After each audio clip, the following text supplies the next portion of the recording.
Yesterday. Yesterday শব্দটি বহুল ব্যবহৃত একটি শব্দ। আজকের ভিডিওতে ইয়েস্টারডে সম্বন্ধে আমরা জানব। চ্যানেলটা যদি সাবস্ক্রাইব না করে থাকেন তাহলে চ্যানেলটি সাবস্ক্রাইব করুন এবং বেল বাটন অল করে দিন, যাতে যে কোনো ভিডিও আপনারা খুব সহজেই পেয়ে যান। ইয়েস্টারডে শব্দের বাংলা অর্থ গতকাল, কালকে, আগের দিন, সাম্প্রতিক অতীত। ইয়েস্টারডে শব্দটি একই সাথে নাউন ও অ্যাডভার্ব, সিনোনিম বা সমার্থক শব্দ। The day before today, last day. Sentence: my cousin came yesterday.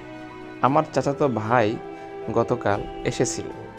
তো ভিউয়ার্স, আপনাদের যদি কোনো ওয়ার্ড জানার থাকে বা ইংরেজি সম্বন্ধে যে কোনো প্রশ্ন থাকলে কমেন্ট বক্সে উল্লেখ করুন, আমরা ভিডিওর মাধ্যমে তা সমাধান করব।